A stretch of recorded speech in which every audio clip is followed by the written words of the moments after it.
여러분 안녕하세요.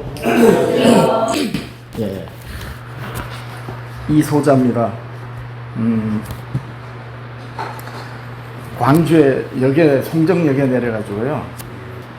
그래서 이제 오면서 기사님한테 저보다 나이가 한 살 아니더라고요. 제가 58년 개띠입니다.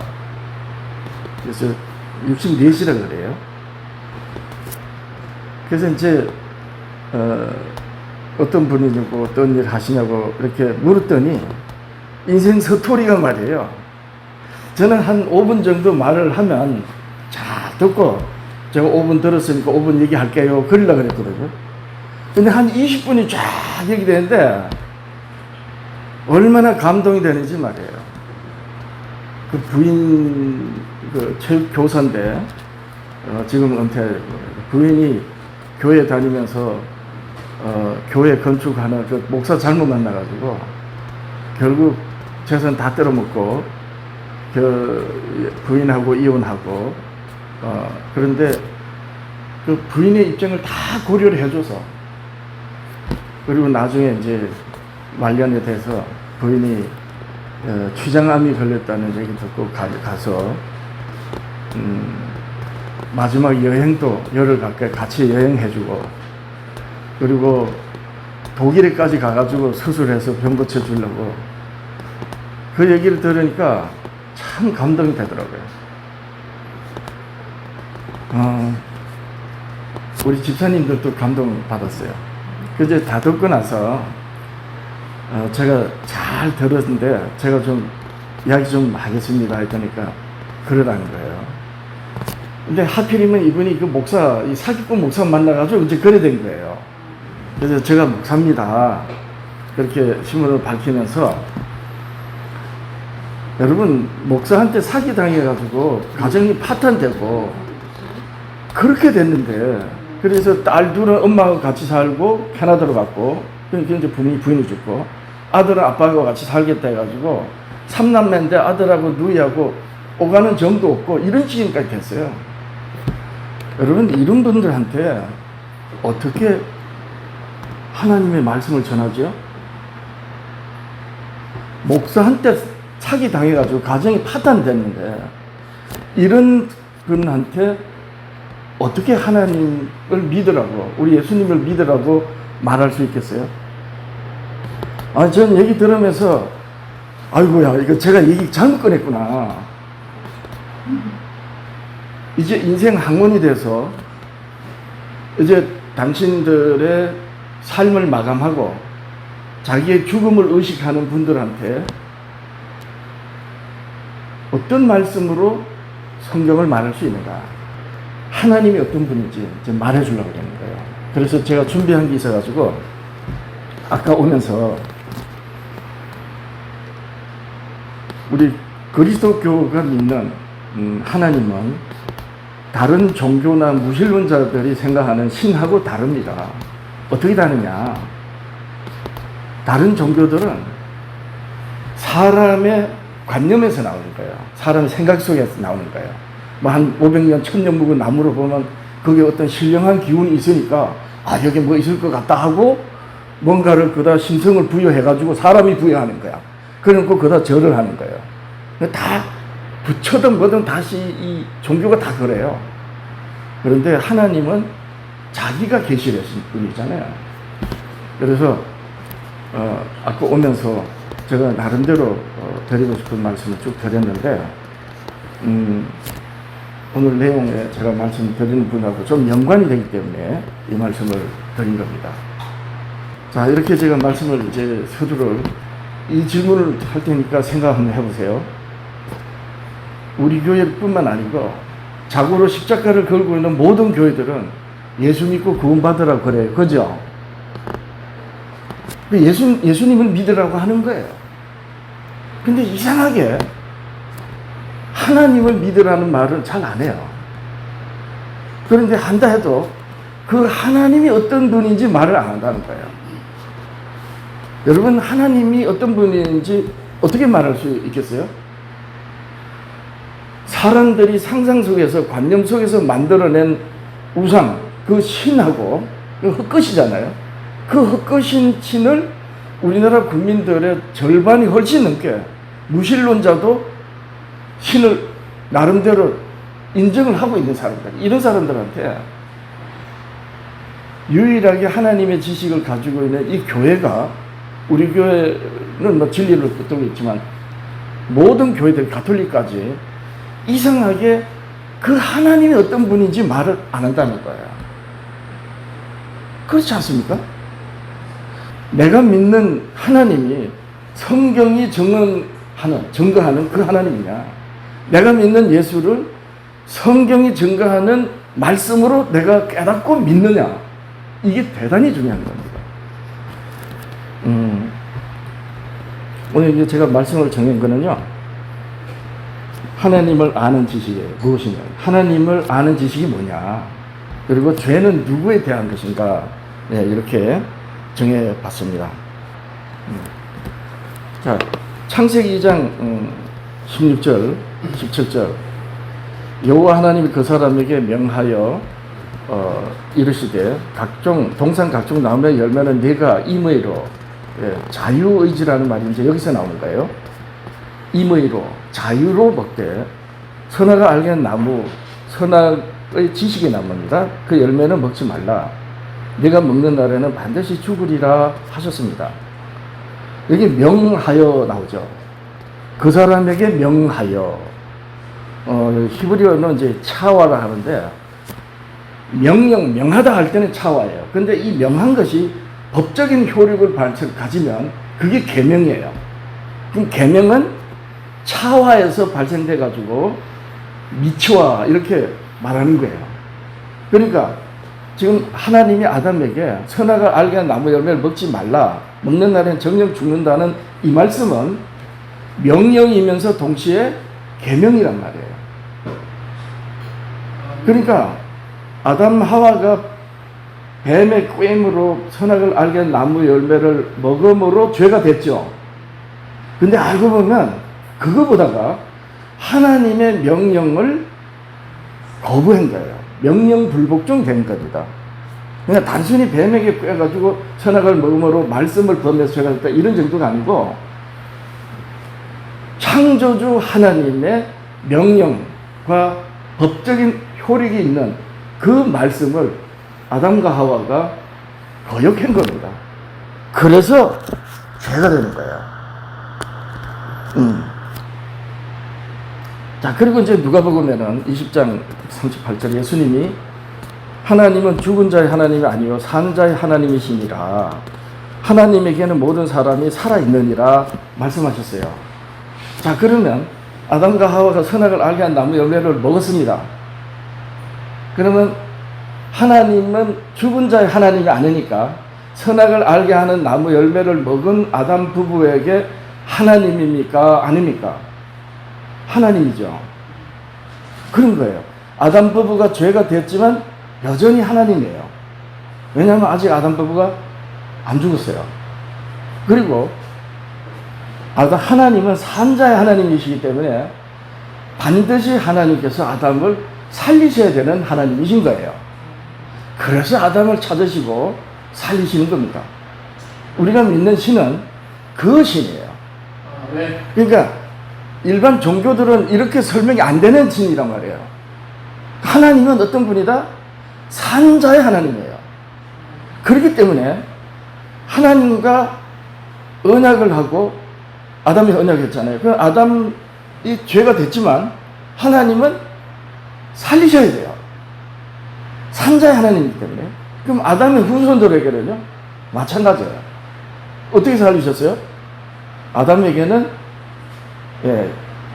죄가 없는 희생으로 가죽옷을 만들어 주셨죠.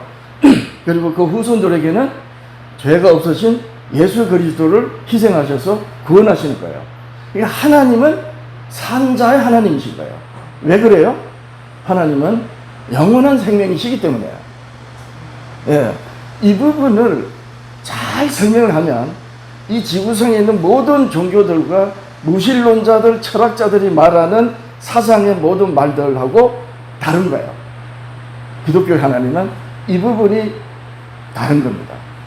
이걸 설명하는 말씀이 뭐다? 성경이란 말이에요. 자, 그래서 아담이 뱀의 미혹으로 선악과를 이제 먹었죠. 하나님 명령을 거역해가지고 이제 언약을 저버리게 된 것입니다.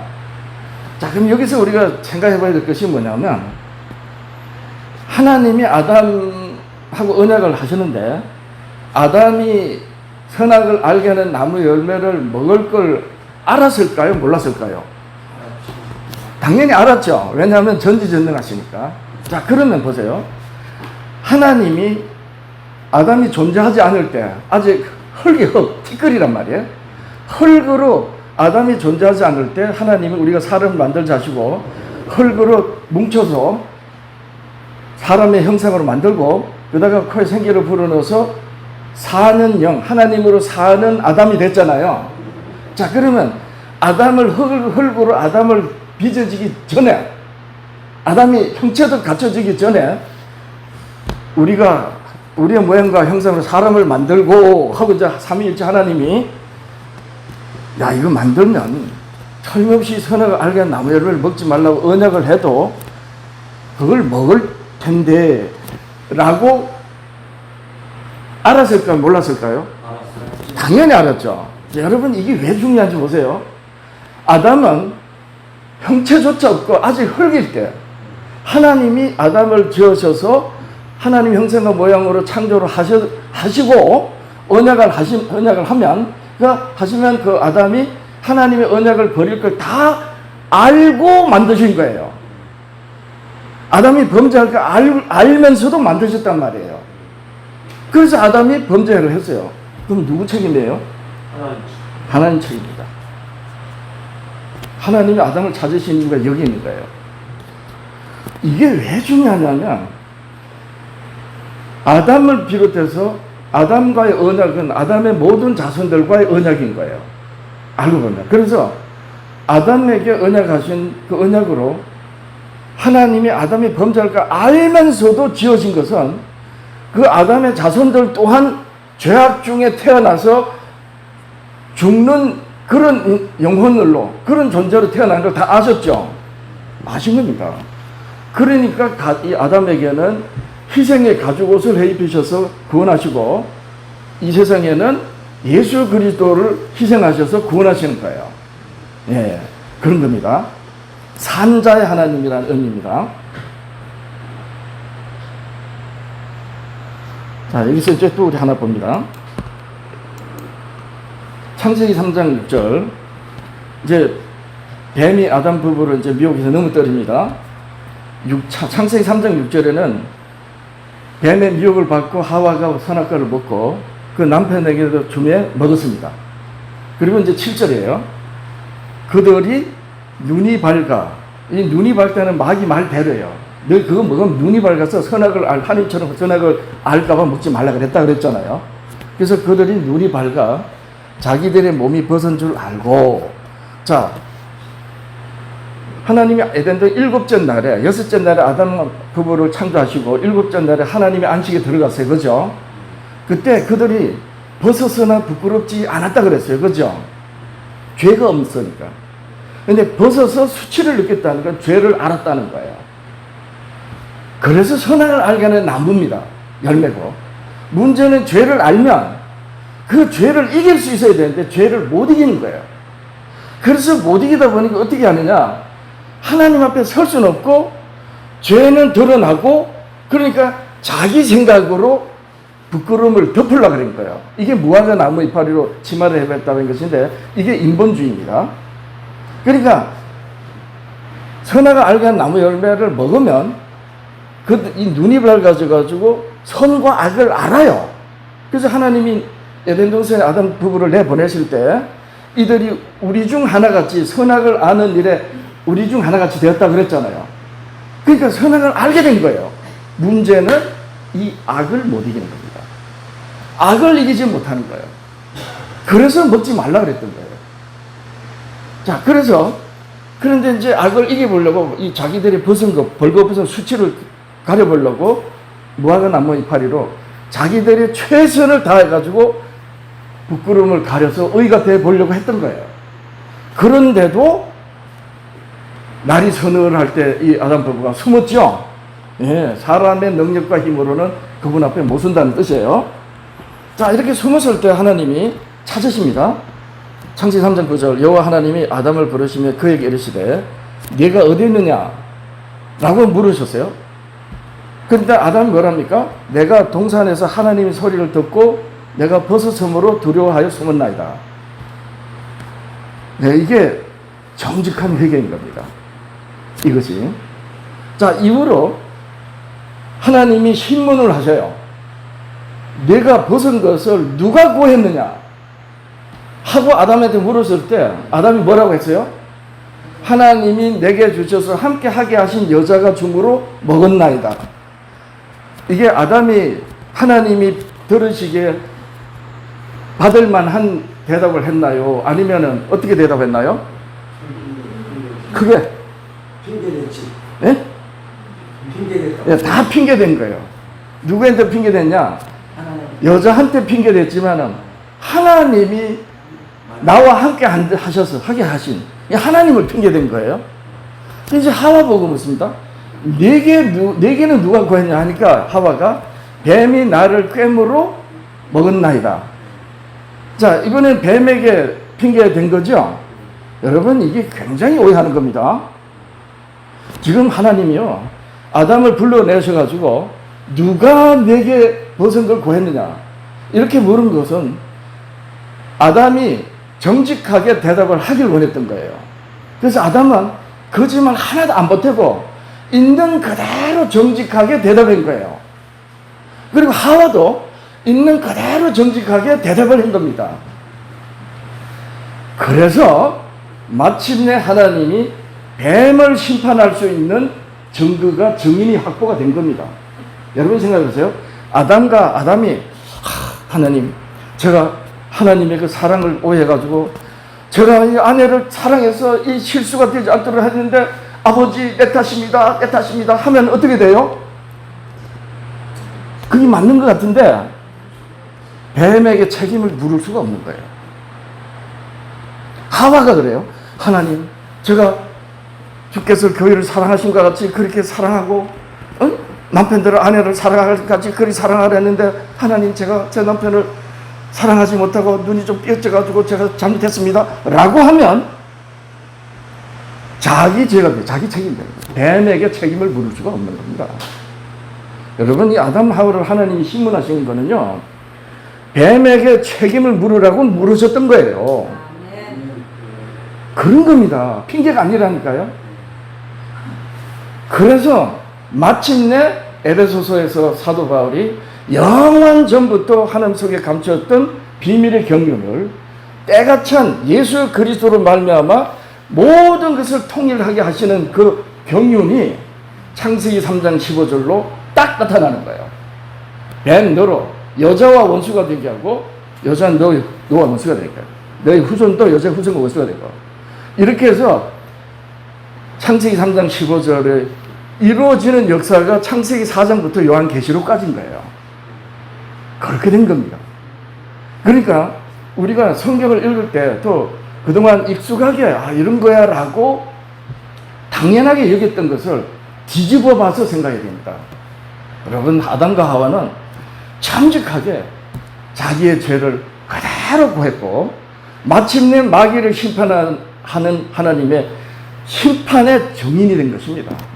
하나님은 아담과 하와를 그 죄를 얼마나 지혜롭게 사용하셔가지고 뱀을 심판하시는 증거로 잡았던 것입니다. 그렇죠? 이런 하나님을 우리가 믿는 거예요.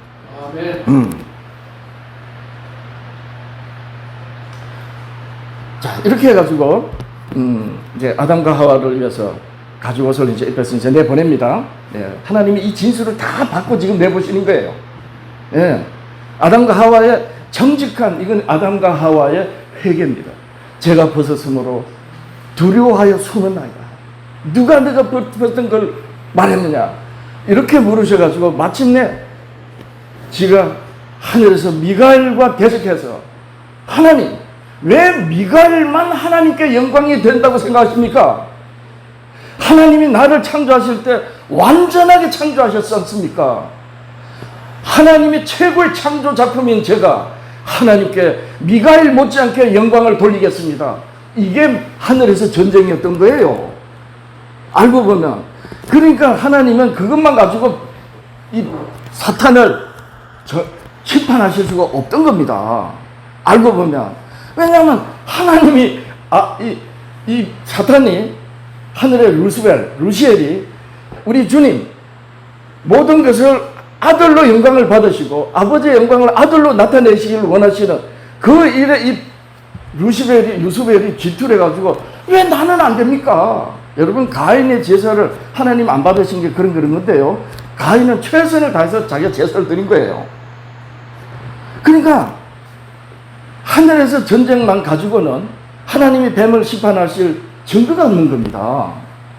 그래서 내쫓았고 천사보다 못한 하나님의 형상으로 아담을 지으시고 우리 주님도 천사보다 못한 모습으로 오셔서 너는 말씀을 거역하고 율법을 거역했지만 아담은 네가 꿰는데도 선악을 알게 하는 나무 열매 먹지 않고 내가 명하여 이르시는 그 말씀을 그대로 지켰다. 이렇게 해서 아담이 범죄가 안 됐으면 마귀가 틀린 게 증명되죠. 그 심판하실 수 있을 거예요. 근데 아담이 유감스럽게 죄가 돼버린 거야. 그러니까 뱀이 이긴 꼴이 돼버린 거죠. 그래서 예수님이 천사보다 못한 모형으로 오셔가지고 바로 아담조차도 하나님의 말씀을 거역한 그것을 온전히 다 이루심으로 말미암아 마침내 마귀를 그는 처음부터 살인한 자여 거짓의 아들이 마귀를 심판하실 수 있게 된 것입니다. 여러분 제가 이건 뭘로 알았을 것 같아요? 율법입니다. 여러분 자 이게 왜 율법인가 한번 보세요. 선악 알게 한 나무 열매를 먹지 마라. 내가 먹는 날엔 정령 죽으리라. 자, 이 말씀은 너가 죽어도 나는 산자의 하나님이야. 너가 죽어도 내가 다시 살릴 거야. 네, 그 하나님이잖아요. 그래서 이제 아담아 내가 어디 있느냐라고 하나님이 부르실 때 아담이 두려워서든 아니면 염치가 좀 있어가지고 도저히 낯을 들지 못해서 끝끝내 하나님의 대답을 부르신데 대답을 안 하고 숨으면 어떻게 돼요? 그게 죄입니다. 그래서 죽는 거예요. 그러니까 하나님이 찾으실 때 아담이 돌이키면 되는 거예요. 그래서 그럼 잘 보세요. 아담한테 무엇이 있어서 하나님이 아담아 내가 어디 있느냐라고 물으셨을 때 아담에게 무엇이 있었기에 돌이켰습니까? 무엇이 그 아담 속에 있었어요? 선악을 알게 하는 나무 열매를 먹지 마라. 내가 먹는다는 반드시 죽는다는 말씀이 있었기 때문인 거예요. 이해 안 되세요? 여러분, 만약에 여러분들의 마음에 십계명이 없으면요, 회개가 됩니까? 회개가 안 돼요. 내가 뭔 죄를 지은 줄 모르는데 선악 알게 하는 나무 열매 먹지 마라. 먹는 날은 내가 정녕 죽는다는 이 말씀이 아담에게 명령이고 율법이고 언약의 말씀으로 딱 있었어요. 말씀대로 내가 죄가 됐구나. 그 말씀이 있어서 깨달은 거예요. 돌이키는 거예요. 그래 이런 의미로 여러분 이럴 경우는 이럽니다. 여러분 우리 회개합시다. 통성으로 회개합시다. 그래 놓고는 그냥 천장이 덜썩덜썩거리고 막 그냥 이 교회 바닥이 내려앉을 정도로 방방 떠나서 눈물 흘려가면서 죄야 죄인입니다. 죄를 용서해 주십시오. 막 그래요. 죄를 회개하자. 여러분 속에 있는 거 하나님 은밀한 것과 다 감찰하시니까 여러분들이 잊어버리고 있는 그 죄조차 생각해서 다 죄를 하나님께 회개하세요. 이게 맞는 말이에요? 틀린 말이에요? 여러분 이게 틀린 겁니다. 죄를 회개하라는 게 아니에요. 뜻이 회개하라. 천국이 가까웠다. 회개하고 복음을 믿어라. 이러고 예수님 첫 말씀이었어요. 그죠? 회개는 돌이키는 거예요.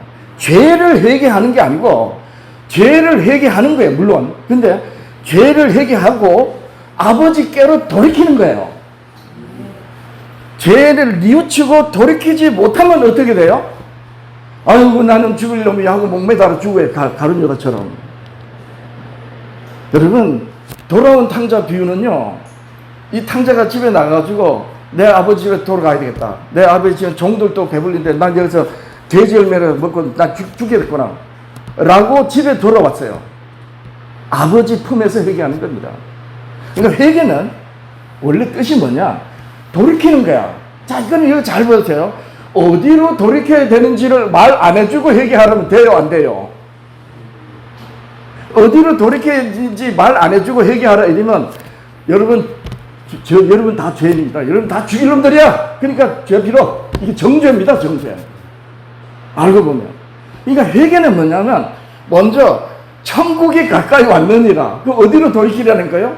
육으로 난 육체가 하나님으로 영으로 난 영들이 사는 하나님께로 돌이키라는 거잖아요. 그러니까 회개는 하나님께로 돌이키라는 뜻이에요.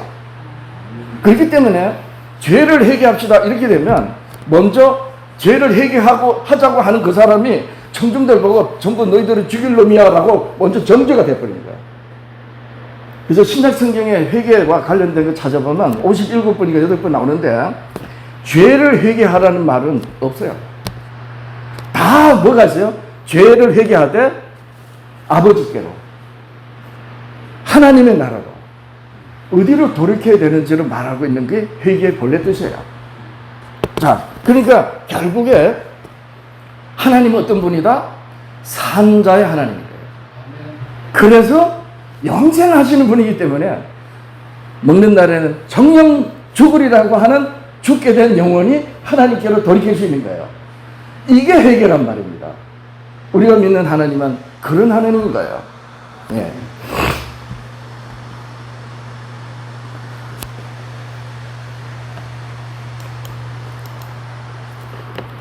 자, 누가복음 20장 38절이야. 하나님은 죽은 자의 하나님이 아니요 산자의 하나님이시라. 하나님에게는 모든 사람이 살았느니라 하시니 그랬습니다. 자, 죄에 대하여라면 나를 믿지 아니하니요. 자, 예수님이 성령이 이제 오시면 이렇게 의에 대하여 죄에 대하여 심판에 대해 세상을 책망하시라 그랬잖아요. 근데 그 성령이 책망하시는 죄는 예수 그리스도 나를 믿지 아니하니요 그랬어요. 그럼 보세요. 회개하려면 누구부터 가르쳐 줘야 돼요? 나, 예수 그리스도.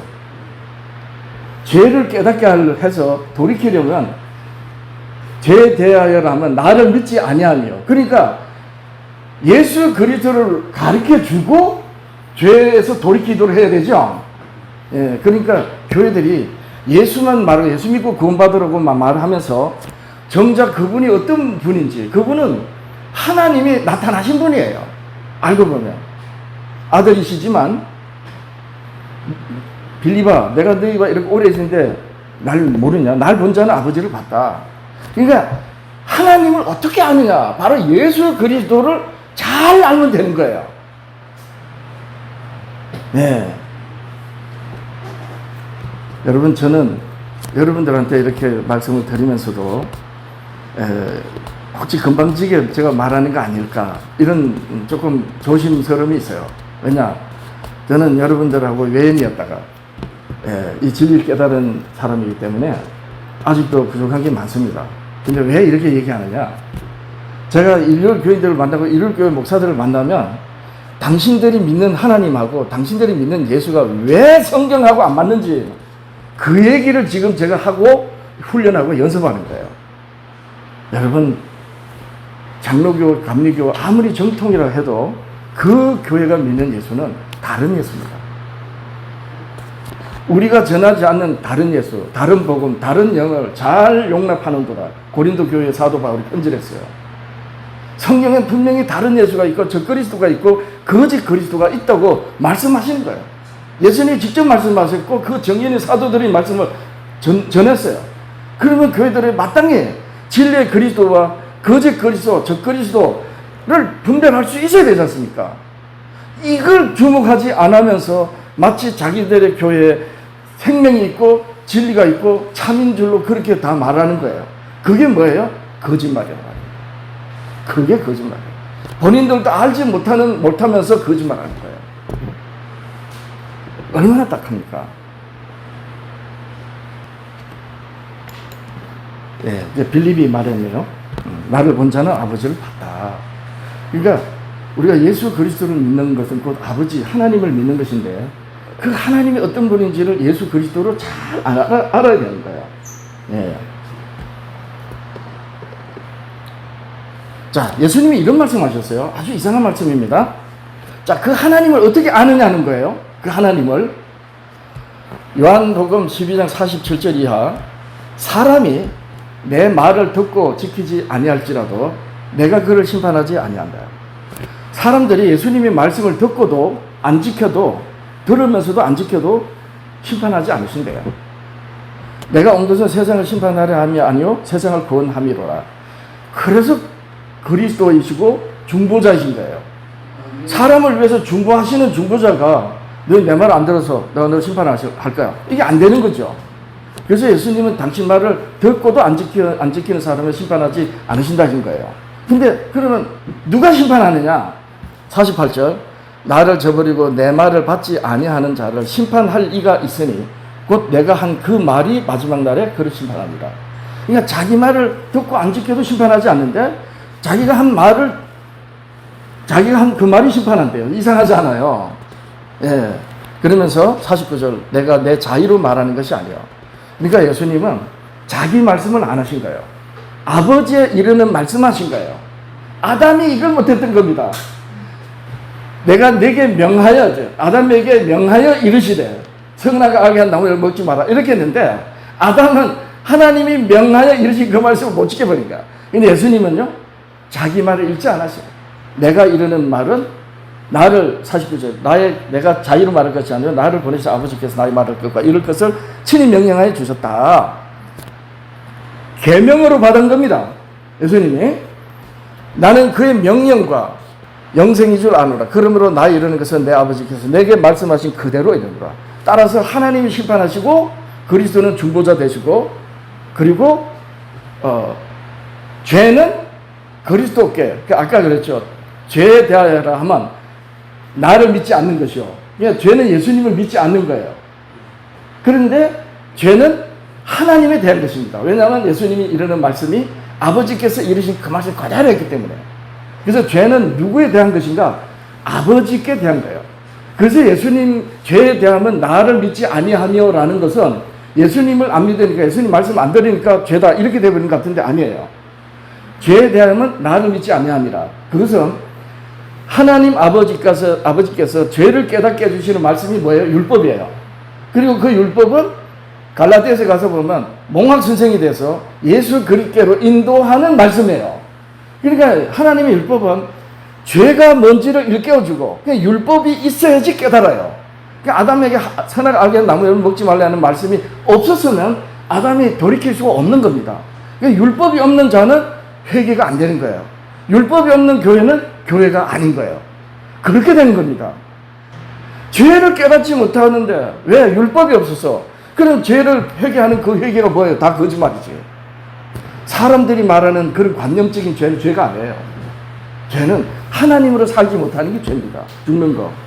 근데 사람들이 말하는 죄는 뭐예요? 나쁜 짓 하는 거. 나쁜 짓 하는 거. 이런 거 가지고 죄라고 하면요. 그건 잘못하게 하는 거예요. 그래서 회개는 하나님께로 돌이키는 거고 하나님께 대하여 죄입니다. 그래서 예수님의 이름으로 기도하는 거예요. 이렇게 되는 거거든요. 그래서 우리가 신앙생활을 할 때 예수 그리스도를 믿어도 하나님에 대한 분명한 이해가 돼야지 비로소 예수님이 중보자로서 우리에게 구세주가 되시는 거예요. 그렇게 된 겁니다. 예수님은 절대로 구원자셔요. 심판주가 아니고. 물론 나중에 마지막 둘째 심판에 이 모든 건 하나님이 아들에게 주신 그걸로 다 이루셔요. 그분이 이기시는 자고. 그런데 여전히 은혜 기간에 하나님께로 인도하는 하나님의 은혜 기간에 있는 한은 예수님을 믿지 않는 게 죄지만 그것은 하나님께 대한 것이다. 그래서 예수님이 중보자로서 돌이키는 거죠. 벗은 줄 알려고. 예, 그렇게 된 겁니다. 여러분, 요한복음 13장은 성만 찬양하세요. 요한복음 13장. 그리고 14장부터 16장까지가 고별 설교예요. 14, 15, 16. 그리고 17장은 자기의 희생이 온전히 하나님께서 받으시는 희생이 되기를 원해서 기도하신 거예요. 요한복음 17장은 자기의 십자가의 희생이 하나님께서 받으시는 희생이 되도록 기도하셨고, 그래서 저희를 위하여 내가 나를 거룩하게 하오니, 이 뜻은 희생을 의미하는 거예요. 그러면서 또 하나 요한복음 17장에서 기도하신 게, 아버지께서 나를 보내신 같이 나도 저희를 세상에 보내오니 저희를 보존하여 주옵소서. 교회를 지켜달라고 하는 거예요. 요한복음 17장은 자기의 희생이 아버지 받으시는 희생이 되게 하시고, 또 이 세상에서 땅끝까지 가서 그 정인이 되어야 되는 교회를 지켜달라고, 내가 아버지 안에 아버지께서 내 안에 있는 것 같이 저희도 우리 안에 하나가 되게 해달라고 하는 기도를 요한복음 17장으로 하시는 거예요. 그러면 여기서 성만찬 하시고 난 다음에 14장, 15, 16장을 잘 이해해야 돼요. 자, 14장은 뭐냐? 요한복음 14장은 내가 이제 아버지께로 간다. 예, 성만찬 하시면서 떡을 떼시고 잔을 나누시는 그 희생이잖아요. 그러면서 이제 비로소 당신이 십자가의 희생과 부활로 이제 하늘로 가시는 거 말씀해요. 내가 이제 아버지께 간다. 내가 가면 너희들에게 유익하다. 내가 가서 너희 거할 처소를 마련하겠다. 그리고 다시 오겠다. 그러면서 내가 가서 보혜사를 보내주겠다. 이게 요한복음 14장이에요. 내가 간다. 근데 가서 너희 처소를 예비하면 다시 너희에게 오겠다. 이 재림이 나옵니다. 그러면서 보혜사를 보내주겠다. 그가 오면 자기 말을 하지 않고, 예수님도 자기 말 안 했어요. 자기 말을 하지 않고 들은 것을 너희들에게 말해줄 것이다. 그가 말한 모든 건 다 내 거다. 그러면서 성령이 너희에게 임하시면 마침내 너희들이 다 깨닫게 된다. 여러분, 예수님을 깨닫는 거는요, 반드시 두 가지가 성령으로 깨달아지는 거예요. 뭐냐? 베드로나 제자들이 예수님이 주는 그리스도시요 살아계신 하나님의 아들이십니다라고 바른 대답을 했어요. 요한아, 이를 알게 하는 이는 하늘에 계신 내 아버지시다. 이렇게 복을 내렸잖아요. 마태복음 신주에서. 왜냐하면 자기 말이지만 사실 아버지 말씀으로 가르쳐줬으니까. 그래서 베드로가 칭찬을 받았어요. 근데 금방 이제 그리고 나서 교회를 이제 세우고 내가 이제 곧 죽을 거다. 이랬더니, 아유, 주님, 뭔 그런 소리를 합니까? 그런 일이 일어나면 안 됩니다 하고 딱 막았더니, 네가 복이 있다 해놓고 했는데 그 복이 있다는 소리 들은 베드로가 당장 마귀 소리 들어버렸대요. 사탄아 하면서. 예수님 뭐라 그랬죠? 그냥 바른 대답을 했는데 깨닫지 못한 거야. 예수님 잡혀가실 때 다 도망가 버렸어요. 왜 못 깨달았을까요? 예수님을 깨닫는 건 반드시 십자가의 희생에 그 예수님을 만나야 되는 거예요. 근데 그때까지 아직 예수님 희생이 안 됐죠. 그리고 부활하신 예수님을 만나야 되는 겁니다. 사망 권세를 이긴, 죽음, 뱀의 머리를 받고 사망 권세를 이긴 그 예수를 만나야지 깨닫는 거예요. 그 예수를 만나는 것을 성령의 임하심으로 깨닫게 해주기 때문에 확실히 깨닫게 되는 거예요. 근데 제자들은 아직 예수님 십자가 희생이 되기 전이기 때문에 예수님 말씀 듣고 어렴풋이 뭔가 깨달아진 것 같은데 다 아무것도 아닌 거예요. 가룟 유다가 그래서 나중에 그만 죽어버린 겁니다. 근데 어쨌든 간에 희생, 지금도 마찬가지예요. 우리가 예수님 믿어도 나를 대신하시고 죄 없는 자가 죄인을 구원하시는 희생이 되시는데 그분이 나사렛 인자 예수다. 하나님의 아들이 있고 영원전에 하나님께 구속의 경륜으로 예정된 그 예수님이다라는 걸 십자가의 희생으로 만날 때 비로소 우리가 그분의 생명으로 사는 거예요. 이게 성령이 오시면 이제 다 깨달아지는 겁니다. 그래서 성령이 임하신 오순절날 사도들이 다 깨닫게 된 거예요. 자, 이 성령을 내가 아버지께 가서 보내주겠다. 이게 요한복음 14장이에요. 그럼 15장은 뭐냐? 포도나무 비유예요. 아버지는 농부다. 내가 포도나무야. 너희는 가지다. 나한테 붙어 있으면 아버지가 농사를 잘해서 너희가 열매를 맺게 해주실 것이다. 이게 비유죠. 무슨 말이냐면 이제 요한복음 앞에 14장에서 얘들아, 이제 내가 죽고 부활해서 하늘로 가서 너희를 위한 처소를 마련하고 이제 갈 거야. 그런데 다시 온다. 그러니까 그런 줄 믿고 나 안에 있어야 돼. 내가 포도나무야. 나한테 붙어 있어야 돼. 그러면 너희들은 반드시 성령의 열매를 맺는다. 라고 말씀하신 게 요한복음 15장이에요. 이걸 비유로 말씀하신 거예요. 그럼 16장은 뭐냐? 16장은 그 성령이 오면 이제는 비유로 말 안 하고 실상을 말한다 그랬어요. 이게 뭔 뜻이에요? 예, 모든 게 다 드러난다는 거예요. 실제. 그러니까 그때까지 제자들은요, 예수님이 제자들을 가르칠 때 계속 비유를 가르쳐. 계속. 씨 뿌리는 비유에다가 막 전부 비유예요. 그럴 수밖에 없는 것이 달리 설명할 수 있는 게 없는 거예요. 우리 사람들이 귀가 듣는 게 한계가 있어가지고. 그러니까 예수님도 계속 비유로 말씀하시고 계속 비유로 말씀하시면은 여러분 열매가 맺어지지 않습니다. 비유로 말씀하시는 게 이제 보세요. 성령이 딱 임하십니다. 오순절 성령이 임하니까 포도나무에 붙어 있지 말래도 붙어 있어요. 확실히 깨달으니까. 그전에는 비유로 말하니까요. 비유로, 얘들아, 내가 아버지께 가서 너희들 쳐서 말하는 거 다시 오는데, 그때까지 너는 나한테 붙어 있어. 나를 믿는 믿음을 가지고 있어. 내가 포도나무고, 날 믿고 나한테 붙어 있으면 반드시 성령의 열매가 맺을 거야. 비유란 말이에요. 그런데 성령이 딱 임했다니까, 넌 나한테 붙어 있어야 돼. 이런 말씀 필요가 없어. 왜요? 잘라내도 죽고 말지 안 떨어져. 이게 순교입니다.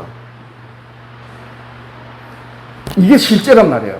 그러니까 성령의 열매는, 성령의 열매 9가지 열매가 있는데, 성령의 열매는 우리들에게서, 우리 생활 중에서 비유 속에서 열매 맺는 게 아니고 실제로 맺어지는 열매인 거예요.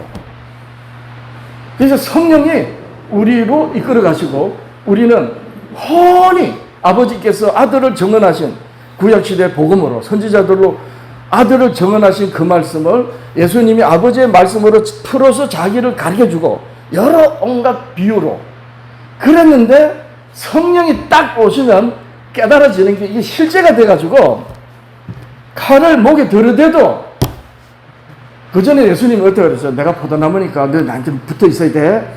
이렇게 한 거예요. 근데 성령이 오면 비유가 뭐가 없어. 너 예수 믿으면 죽일 거야? 그래, 죽고 말아. 왜? 그 실제이기 때문에. 이게 우리들의 신앙이에요. 그 하나님을 믿는단 말이에요. 네.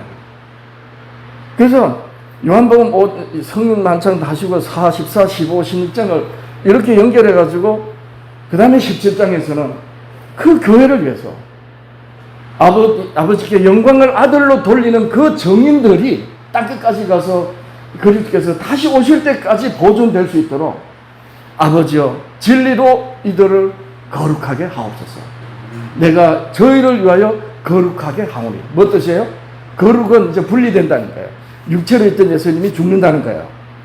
이 세상에 죄를 지고 죄 없으시는 분이 이제 내가 죽으니 아버지 내가 희생으로 죽는 이 희생이 아버지께서 받으시는 희생이 되게 해주시고, 이게 요한복음 17장에 예수님 자기 희생을 위한 기도예요. 그리고 그 죽음을 이제 내가 저희를 위하여 거룩하게 하오니 저희를 우리 안에 하나 되게 하옵소서. 내가 아버지 안인 같이 아버지가 내 안인 같이 저희도 우리 안에 하나가 되게 하옵소서. 여러분, 이게 실제란 말입니다. 이 모든 말씀을 깨닫도록 딱 담아놓은 말씀이 뭐라고요? 율법입니다. 죄를 깨닫게 하고 그리스도께로 인도하는 말씀. 그러면 율법 조문은 뭐냐? 예, 사도 바울이 그랬거든. 율법으로 흠이 없는 자라고 그것을 빵빵 쳤던 이 사도 바울이 예수님 만나고 난 다음에 깨달았어요. 그래서 이 로마서 2장에 보면 율법을 가졌다는 너희들 때문에 하나님이 모독을 받는다 이러면서 이방인들이, 이 교회들입니다. 하나님의 율법을 온전히 지키면 의문과 할례를 가지고 율법을 범하는 너희도 판단하지 않겠느냐. 그러니까 율법과 의문이 다른 거예요. 근데 의문은 여러분들 아시다시피 성소제도의 성소제도, 그리고 절기법 이런 게 의문이라고 하는데 아니에요. 제가 봤더니 십계명이 의문이에요. 율법책이 의문이고, 이 고린도후서 3장에 가보면 그래요. 너희는 우리로 나타난 그리스도의 편지다. 우리가 너희들한테 전한 말씀이 써져 있다는 거예요. 먹으로 쓴 상태로 있는 게 아니다. 성경책, 어떻게 보니까 문수에 먹으로 쓴 게 아니고 영어로 마음에 신비한 것이라. 돌에 쓴 것도 아니다. 돌에 쓴 것이 살아있는 말씀으로 육에 신비 새겨진 것이다. 그러니까 마음에 십계명이 없는 상태로 성경을 보면 전부 뱀의 말하는 겁니다. 그래서 죽이는 말이 되어버린 거예요. 그래서 율법은 마음에 새겨질 때 생명의 말씀이 되지, 먹으로 쓴 채로 두고 돌판에 새겨준 그대로 두면 그건 죽이는 말씀이 되는 거예요. 그러니까 십계명 자체가 바로 의문의 율법, 죽게 하는 의문의 율법이란 말이에요. 어떻게 돼서? 여기에 안 들어와서. 우리의 마음의 신비에 새겨지지 않을 때 뭐가 안 돼요? 아무리 아버지께서 아담아 내가 어딨냐 해도 안 들었어요. 왜냐하면 그 돌이키는 말씀이 없기 때문에. 그 말씀이 뭐다? 율법이란 말입니다. 그러니까 이 율법을 일요일 교인들한테 제가 이렇게 얘기를 하면요, 그때 사람도 말을 못해요. 여러분들이 오해하고 있다. 율법은 왜 생명의 말씀이냐? 죄를 깨닫게 해주기 때문이다. 그래서 만약 이제 끝입니다. 이 말씀 여러분 나중에 써먹으세요. 장로교 교인들 만나가지고 장로교 칼뱅주의자는 율법 폐기론을 말해요. 그러면 만약에 율법이 폐기됐다면 내가 하는 물어볼 때 대답해 보세요. 사도 바울이 로마서 3장 20절로 세상에 의는 하나도 없다 그러면서 율법으로는 죄를 깨달음이라 하셨어요. 아멘 할 거야 안 할 거예요? 아멘 할 거라 그래요. 왜냐하면 성경이 나오시니까 율법으로는 죄를 깨달았습니다. 아멘 합니다. 근데 율법이 폐기되면 어떻게 돼요? 당신들 율법이 폐기됐다 했잖아. 그러면 죄를 깨닫는다는 거예요? 못 깨닫는다는 거예요? 여기서 입이 딱 닫혀져요. 율법 폐기론자들한테는 로마서 3장 20을 꺼내놓고 율법으로는 죄를 깨닫고 갈라디아서 3장 24절인가에 가서는 율법으로 그리스도께로 율법이 그리스도께로 인도하신다 그랬잖아요. 죄를 깨닫기 때문에 구주 예수 그리스도로 붙들려고 하는 게 율법이란 말이에요. 근데 칼뱅주의 교회 여러분들이시오, 율법이 폐해졌다면 결국 죄를 깨닫지 못한다는 것이고, 그러므로 예수를 믿는 게 다 엉터리라는 거 아니냐라고 여기 사람이 딱 닫아줍니다. 그러면 의문이 뭐고 율법이 뭐, 이 설명이 이제 들어갈 수 있어요. 여러분, 율법이 복음인 것입니다. 율법이 복음인 거예요. 생명의 말씀이고. 그 첫 번째 말씀으로 하신 말씀이 뭐다?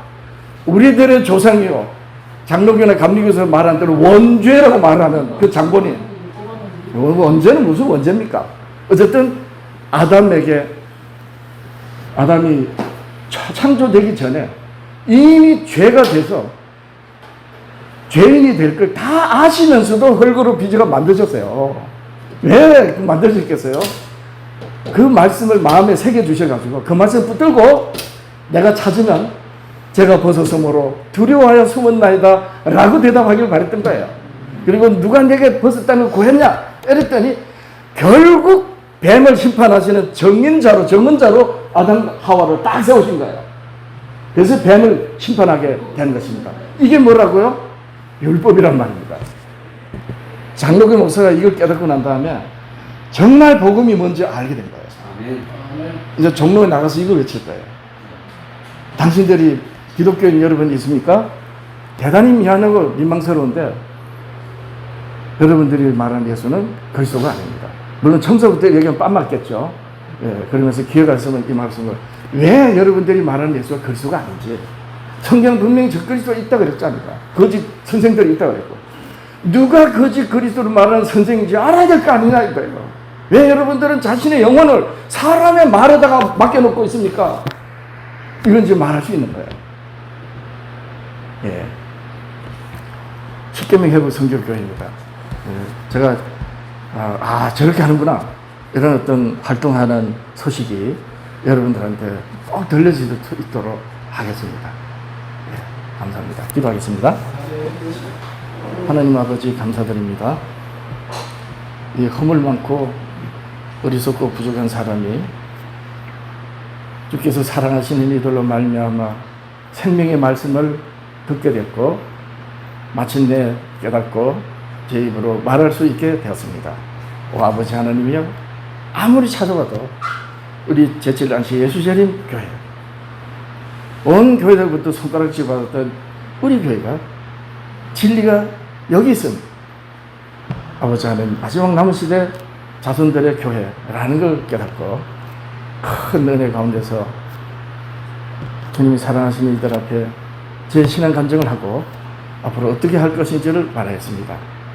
하나님 아버지 담대하게 하옵소서.